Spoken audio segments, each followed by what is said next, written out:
Halo, selamat datang di podcast EduPDRK, persembahan dari Forum Mahasiswa KIPKA Universitas Siliwangi. Podcast ini berisi edukasi dan sharing seputar dunia perkuliahan dan hal-hal inspiratif lainnya. Oke, udah penasaran? Kalau gitu, selamat mendengarkan. Assalamualaikum warahmatullahi wabarakatuh. Ketemu lagi bareng Putri di Edupedia RK yang keempat. Nah, kali ini Putri ditemenin sama salah satu mahasiswa Fakultas Ilmu Sosial dan Ilmu Politik, Kak Iqbal Ahmad. Selamat siang, Kak. Siang. Nah, di sini juga ada Kak Rahmat Fadila, salah satu mahasiswa Fakultas Ekonomi dan Bisnis. Betul ya, Kak? Ya, betul. Selamat siang, Kak. Selamat siang juga. Nah, di sini kita bertiga bakal ngomongin tentang mengembangkan potensi diri. Mungkin boleh di-spill dulu nih, menurut kakak-kakak ini, potensi diri itu apa sih? Mungkin boleh dari Kak Iqbal dulu. Cukup menarik, siang kali ini kita membahas tentang bagaimana cara mengembangkan potensi diri. Nah, sebelum kita jauh membahas tentang potensi diri, kita bahas secara akar kata. Nah, potensi itu sebenarnya menurut KBBI secara sederhana adalah kemampuan. Diri itu adalah seseorang. Artinya kemampuan seseorang secara sederhananya. Kalau kita lari ke kacamata agama, bahwa kita itu sebenarnya sudah mempunyai potensi, dan potensi yang dibekali oleh Tuhan itu adalah akal. Nah, itu salah satu potensi yang pertama diberikan oleh Tuhan kepada manusia. Lalu kita lari ke kacamata disiplin ilmu biologis. Ya, kalau kita lari ke kacamata itu, bahwa kita itu dulu menjadi satu embrio yang berlomba-lomba dari jutaan sel masuk kepada sel telur. Nah, hanya kita yang masuk. Nah, artinya kita itu adalah sang juara. Sebenarnya pada dasarnya kita juga mempunyai potensi atau kemampuan dalam diri kita. Itu sih menurut saya secara sederhana apa yang disebut dengan potensi diri. Pada dasarnya kita juga mempunyai potensi. Boleh nih, kalau misal menurut Kak Rahmat sendiri, potensi diri itu apa sih? Mungkin untuk secara sederhana bisa dikatakan saya satu hukum dengan Kak Iqbal begitu. Tapi menurut saya potensi diri merupakan sebuah kemampuan ataupun kapasitas yang di dalam diri satu individu begitu. Terlepas dari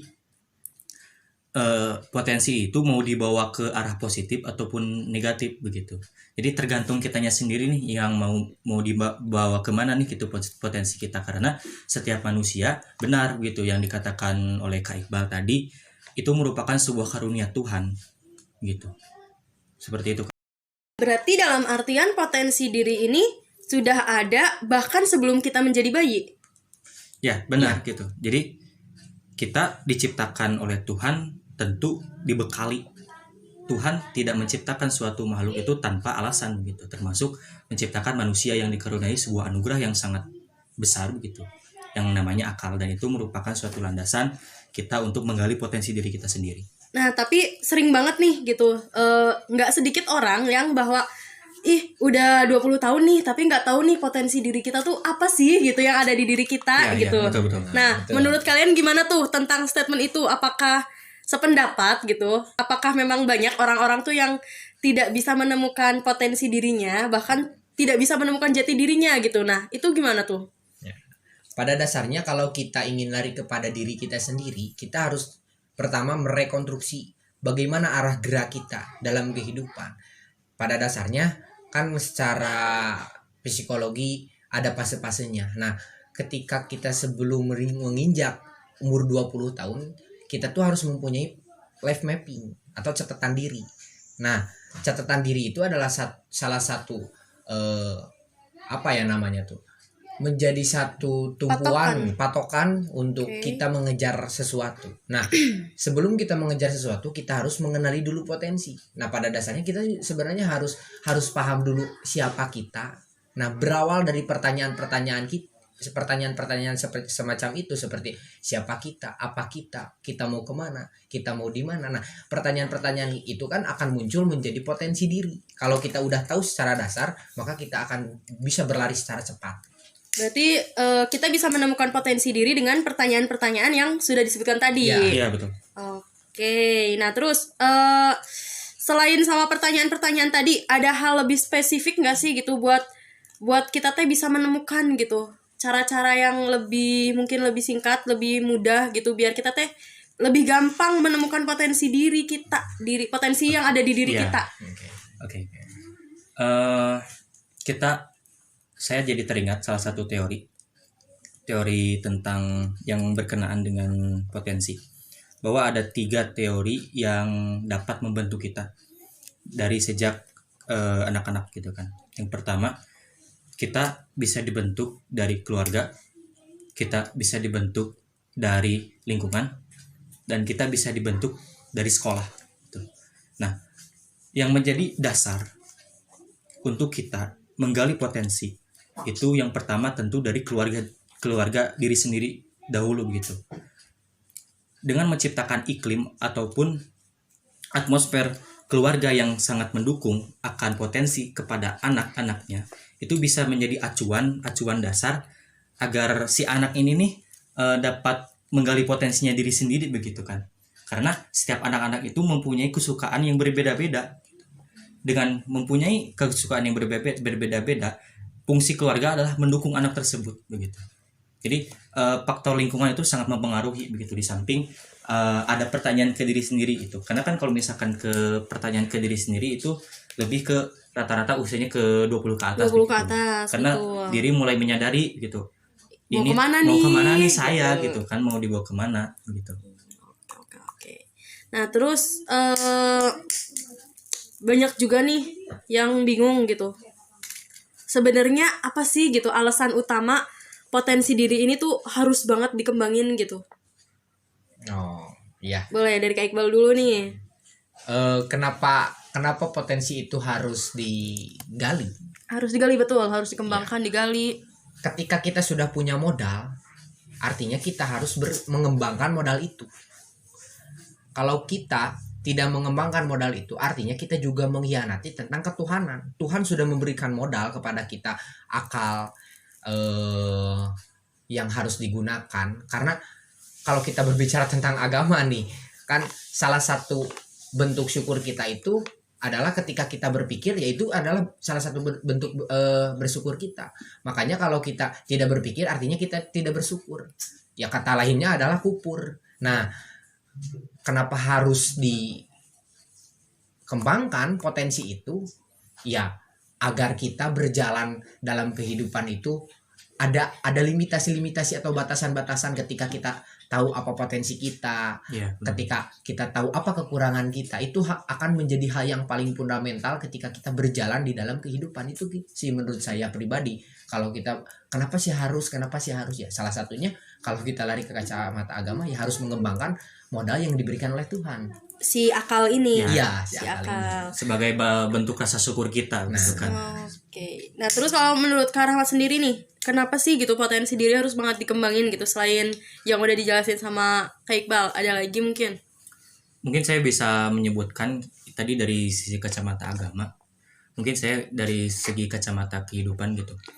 Tentu kita ketika beranjak dewasa, kita beranjak bertambah umur, tentu kebutuhan kita tuh pasti akan bertambah begitu. Betul. Kalau misalkan kita sadar nih kita tuh mempunyai potensi diri kita tuh banyak misalkan gitu. Tapi misalkan kita banyak kemauan, banyak potensi, tapi banyak juga rasa malas. Nah, itu akan menjadi penghambat gitu. Karena kalau misalkan kita udah menggali dan mengasah kemampuan kita alias potensi kita, itu akan outputnya akan bermanfaat juga gitu kepada kita, seperti kita mendapatkan pekerjaan yang layak begitu, keluarga yang harmonis gitu kan.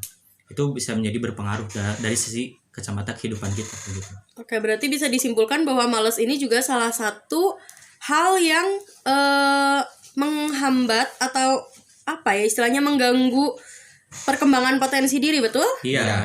Nah, mengganggu. Gimana sih gitu cara ngebuang rasa malas buat ngembangin potensi diri? Nah, sebelum kita lari ke sana, sebenarnya pada dasarnya kembali lagi kepada pertanyaan sebelumnya cukup menarik teh. Ya, kenapa kita harus mencari atau menggali potensi kita biar kita tidak kehilangan arah kehidupan. Itu poinnya. Yang kenapa harus sih gitu kan, kenapa harus sih? Kalau tadi pertanyaannya apa tadi? Rasa malas. Malas. Malas itu Sebagai penghambat. ya, malas itu salah satu sebagai penghambat. Nah, cara meminimalisir hal itu ya kita harus benar-benar keluar dari zona aman dan zona nyaman. Nah, pada dasarnya manusia itu kan adalah manusia makhluk yang bergerak, makhluk yang hidup. Nah, kita harus keluar dari malas dan sebagainya. Pada dasarnya musuh kita tuh bukan orang lain, musuh kita juga bukan bukan pesaing kita, tapi musuh kita adalah kemalasan, ketidakpercayaan, insecure dan sebagainya. Nah, itu salah satu faktor-faktor yang mungkin akan melatar belakangi kegagalan kehidupan kita. Caranya ya kita harus melawan kemalasan itu. Ya, Karena kata kuncinya melawan aja. iya gitu. Karena kan dalam teori perang Sun Tzu juga gitu kan, kita tuh jangan dekati musuhnya tapi kenali musuhnya begitu. Implementasi dari teori tersebut ya kita harus kenali diri nih gitu kan, termasuk melawan rasa kemalasan, insekuritas gitu kan, lalu rasa mager gitu kan, terutama usia kita gitu kan sebagai mahasiswa. Lagi mager-magernya. Itu rasa mager itu kan sangat melekat gitu kan. Susah banget dilawan itu. Ya gitu. Oke, berarti mungkin dapat disimpulkan bahwa males, insekuritas, terus mager itu tuh harus banget kita lawan untuk kita tuh biar secepatnya menemukan potensi diri ini. Ya, Ya. benar. Nah, Betul. apakah potensi diri ini menurut kalian nih, menurut kalian pribadi, ada nggak sih gitu? Maksudnya kalian punya batasan nggak sih? Umur sekian harus udah nemuin potensi diri nih. Usia sekian harus udah tahu nih larinya harus kemana gitu. Ya, harus. Kan ketika kita menemukan jati diri, kita artinya akan dihargai. Itu dalam falsafah kesundaan. Nah, ketika kita mempunyai orientasi yang sudah kita klasifikasikan, ya kembali lagi, kita tidak akan kehilangan arah kehidupan karena kita sudah tertata. Oh, di usia ini saya harus kalau saya suka traveling ya traveling aja. Kalau saya lagi suka bermain motor-motoran ya main motor-motoran aja gitu. Kembangkan potensimu sesuai kapasitasmu. Jangan sampai kamu dibenturkan dengan pikiran-pikiran saya tidak mungkin, saya tidak akan bisa dan sebagainya. Itu Jadi minder duluan ya. Minder Jadi duluan. Kita maju aja, urusan nanti di depan ya kita menerima konsekuensi logis ketika kita berbuat apapun. Sebenarnya pada dasarnya orang mau suka game, orang mau suka apapun, kembangi potensinya. Kembangi, mungkin Anda duduk di sana, mungkin Anda akan berlingkar di sana dalam kehidupan, mencari kehidupan menjadi pro player atau menjadi pemain sepak bola dan sebagainya. Kembangi aja terus. Pada dasarnya kita harus tahu apa yang kita sukai. Itu dulu. Kalau kita udah sukai, coba gali. Nah, itu akan menjadi potensi, akan menjadi kemampuan. Nah, balik lagi ke insecure nih. Kita tuh sering banget nih, kita udah seneng satu hal tertentu nih. Nah, kita teh udah punya keinginan gitu buat ngembangin suatu hal yang udah kita sukain itu, yang udah kita senengin gitu. Tetapi karena ada omongan orang atau mungkin orang tua yang kurang, dari keluarga mungkin kurang mendukung gitu. Nah, itu cara nanganinnya gimana biar si potensi yang kita sukai itu tetap bisa dikembangkan? Insekuritas ini memang menjadi satu momok yang menakutkan bagi mahasiswa bagi manusia seperti kita gitu kan, usia bener seperti banget, ini kan menjadi momok yang paling menakutkan. Kenapa sih? Dulu kan nggak ada kata insekuritas gitu kan, sekarang kok jadi ada. Iya, jadi ada gitu. Jadi kalau misalkan saya memandang insekuritas gitu kan, cara saya sendiri pribadi, misalkan saya itu mempunyai suatu potensi yang menjanjikan nih gitu kan. Misalkan saya tuh ahli berdagang gitu kan. Ketika saya mempunyai ahli berdagang, saya marketingnya cukup bagus gitu, tetapi ada satu hal lain yang membuat saya terganggu alias menjadi insecure, itu saya lebih, cara saya sendiri itu lebih ke tidak mendengarkan begitu, walaupun secara cuek tidak gitu. ya cuek aja gitu kan. Ya jangan didengerin aja gitu, karena omongan mereka tuh sama sekali tidak berguna bagi kita, kecuali memang ada masukan-masukan, itu baru kita terima. Tapi hanya sekedar kamu mah pasti gak mungkin nih gitu, kamu mah gak akan bisa gitu. Nah ini hal-hal kecil ini perlu dihindari gitu. Ya udah jangan ngeliat aja, cuek aja gitu. Toh juga kita masih berada di jalan kebenaran, dalam artian kita tidak menyimpang dari norma-norma, kita tidak melanggar undang-undang gitu kan. Selama kita di jalan yang benar, selama kita tidak merugikan orang lain, itu paling penting. Kita ya udah gitu, so must go on gitu. Ya. Dan salah satu cara agar kita balas dendam dengan cara baik ya, kita buktikan bahwa kita itu tidak sesuai dengan obrolan yang kalian pikirkan. Ataupun ketika ada orang-orang yang bilang apa mimpimu itu terlalu rendah dan sebagainya, buktikan lalu beli obrolannya, itu aja. Nah kita tuh kan mempunyai dua tangan, kita tidak bisa menutup mulut orang lain. Kita cuma bisa menutup telinga kita yang kanan dan yang kiri, udah. Dan cara menanggulangi itu ya kita harus berpikir positif, kita pasti bisa, kita yakin. Karena ketika kita yakin, dalam hadis Nabi akan melahirkan ketenangan. Dan ketenangan Allah melukiskan dalam Al-Quran Nasron Ajijah. Ketenangan adalah obat yang paling perkasa. Nah, kita yakin dan kita tenang, terus kita juga berpikir positif, lalu kita juga baca-baca buku-buku yang hal-hal yang positif. Terus kita mendengari motivator-motivator yang mungkin ini akan mendukung potensi kita nih. Nah, kita berpikir baik aja dan jangan ya kalau kata Kak Fadil tadi, jangan didengerin lah. Udah gitu, cukup menjadi cara yang paling ampuh ketika kita tidak mendengarkan. Oke, berarti tidak mendengarkan merupakan salah satu cara paling ampuh untuk bisa melawan rasa insecure itu. Dimana insecure ini merupakan salah satu hal yang menghambat kita bisa ngembangin potensi diri yang ada di diri kita ya Kak ya. Dan juga sebenarnya insekuritas itu yang melatar belakangi insekuritas itu adalah ketika kita membandingkan diri kita dengan orang lain. Ingat, kita itu burung itu berpotensinya terbang. Jangan ingin jadi ikan yang bisa berenang gitu. Ya kalau monyet tidak bisa berenang sepandai paus kan, toh juga paus tidak bisa memanjat sekitar monyet. Udah, kita harus kenali diri kita, jangan stop membanding-bandingkan. Nah itu poin utamanya gitu. Oke. Mungkin Kak Fadil sama Kak Iqbal nih ada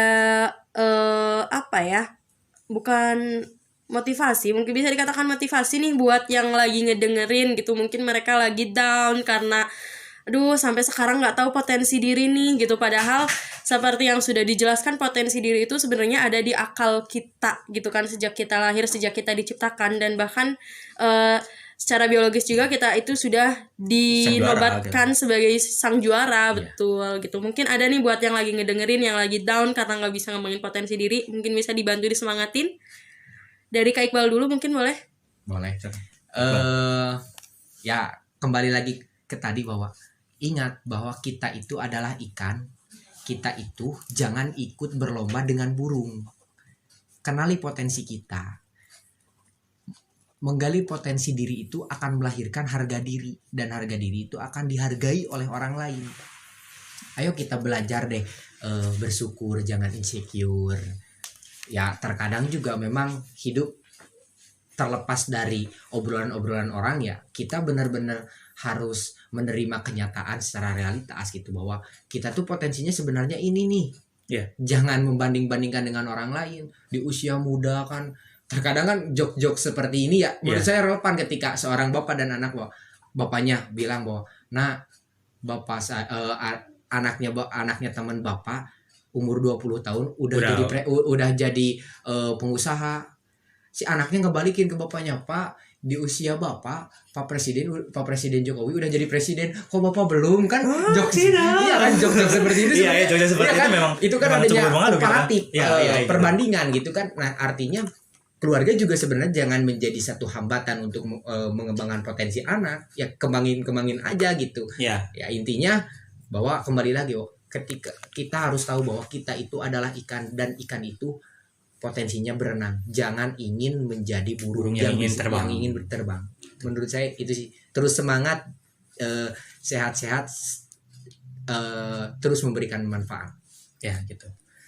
Kalau dari Kak Fadil nih gimana? Ya mungkin ada tambahan kayak. Mungkin tambahan dari saya, satu hukum dengan Kak Iqbal sendiri. Jadi bagi teman-teman yang ingin menggali potensi begitu kan, yang bahkan mungkin sampai saat ini tidak tahu nih potensi diri kita sendiri itu apa gitu kan. Iya, betul. Yang pertama menurut saya dalami hal yang kamu sukai gitu kan. Betul. Karena kita tidak mungkin melakukan hal yang kita tidak sukai. Betul. Gitu. Karena kalau kita menekuni diri sendiri, menekuni kesukaan kita sehingga itu akan memberikan manfaat bagi diri kita sendiri, yaitu mengapa tidak untuk dilanjutkan gitu. Seperti yang saya bilang tadi, kalau misalkan kita suka berdagang, kalau kita suka gaming nih gitu kan, kalau kita suka apapun itu kan, atau bahkan mungkin kita suka mengupload konten TikTok kan, itu kan ini peluang juga kan sekarang lebih besar daripada tahun-tahun sebelumnya gitu kan. Istilahnya ku joget oge gitu menang duit istilahnya gitu kan. Nah kalau kita misalkan berpotensi di sana, mengapa tidak untuk diteruskan, kembangin aja gitu. Mungkin lebih dikembangin, diinovasikan. Mungkin ya udah gitu, saya potensinya itu joget, ya udah gitu sekarang naik level menjadi dance gitu kan. Menjadi dance kontemporer, menjadi dance modern gitu kan, sehingga outputnya itu yang pertama kita banyak viewers, yang kedua kita banyak like, yang ketiga kita banyak pendapatan dari sana. Betul. Gitu kan. Betul. Artinya juga tadi kan Dil, berarti bahwa kita harus mengenali apa yang disukai oleh kita dan apa yang tidak disukai oleh kita. Nah, gitu seperti itu.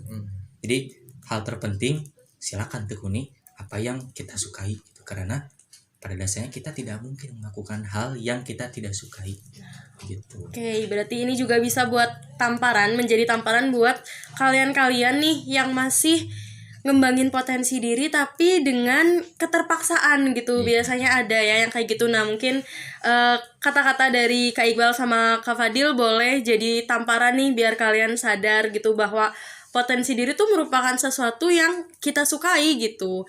Nah mungkin sampai sini aja. Ini terima kasih banyak waktunya buat Kak Fadil sama Kak Iqbal. Siap, sama-sama mungkin, Kak Putri.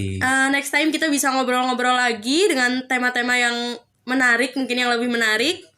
Sekali lagi terima kasih Kak Iqbal sama Kak Fadil. Siap, sama-sama Kak Putri. Oke, wassalamualaikum warahmatullahi wabarakatuh. Terima kasih sudah mendengarkan podcast kami. Semoga bermanfaat dan sampai jumpa di podcast berikutnya dengan pembahasan yang lebih menarik. Jika kalian suka, jangan lupa klik like, comment, and subscribe dan share ke teman-teman kalian.